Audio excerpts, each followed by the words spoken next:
اور ہمیشہ ہمیشہ کے لیے دوسرے تمام لوگوں کے لیے عبرت کا نشان بن گیا ہے۔ میں اپنے گھر آ گئی تھی، یہ اس کا کرائے کا مکان تھا۔ میں نے سوچ لیا کہ میں اس کا یہ مکان اسی وقت خالی کر دیتی ہوں، کیونکہ اب وہ مر چکا ہے اور میں اس کی کسی چیز تو کیا، میں اس کے مکان میں نہیں رہنا چاہتی تھی۔ اسی دوران مجھے پرنسپل کا فون آیا کہ ایک بنگلے میں رہنے والے جوڑے کو اپنے بچوں کے لیے نہ صرف آیا کی ضرورت ہے بلکہ وہ انہیں ٹیوشن بھی پڑھا سکے، وہ اسے رہائش بھی دیں گے۔ مجھے اور کیا چاہیے تھا؟ میں نے فوراً سے وہاں اپلائی کر دیا اور اسکول کی جاب چھوڑ دی۔ پرنسپل بھی یہی چاہتی تھی، اس لیے اس نے مجھے دوسری جاب بتائی تھی۔ وہاں جا کر میں نوکری کرنے لگی۔ وہاں انہوں نے مجھے ایک کمرے کا چھوٹا سا گھر دیا ہوا تھا جو ان کے بنگلے کے ساتھ ہی بنا ہوا تھا۔ اب مجھے کوئی مشکل پیش نہ آتی۔ ان کے 2 چھوٹے بچے تھے، وہ میرے ساتھ مانوس ہو گئے۔ میں انہیں روز پڑھایا کرتی، ان کی تربیت کرتی۔ مجھے آج بھی وہ واقعہ یاد آتا ہے تو رونگٹے کھڑے ہو جاتے ہیں، لیکن اس وقت میں نے اسے دل سے بد دعا دی تھی۔ کچھ ظالم ایسے ہوتے ہیں کہ جن کے لیے میرے پاس کوئی معافی نہیں تھی۔ میرے میکے والوں سے کوئی رابطہ نہ رکھا گیا، سسرال والوں نے تو آنکھیں بند کر لی تھیں۔ میں ان پر ویسے بھی امید ہی چھوڑ چکی تھی، لیکن پھر اس مالکے مکان نے جو کچھ میرے ساتھ کیا وہ میری برداشت سے باہر تھا، اس لیے میں نے اسے بد دعا دی اور وہ فوراً سے میری بد دعا کی لپیٹ میں آ گیا، اللہ کی پکڑ میں آ گیا۔ تب بھی میرے دل میں اس کے لیے رحم نہ آیا کہ اس نے جو شرمناک حرکت کی تھی وہ ناقابل بیان تھی۔ دن گزرنے لگے تو 9 مہینے بعد میری عدت بھی بچے کے پیدائش کے ساتھ ہی ختم ہو گئی۔ میں نے ایک چاند سے بیٹے کو جنم دیا اور میں نے اس کا نام اپنے ابو کے نام پر رکھا۔ اب میں ایک سنگل پیرنٹ بن کر اس کی پرورش کر رہی ہوں، اسے اچھے برے کی تمیز سکھا رہی ہوں۔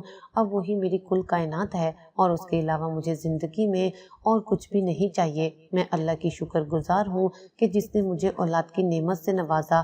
اب وہی میری زندگی کا محور ہے اور اس کے علاوہ مجھے زندگی سے اور کچھ بھی نہیں چاہیے۔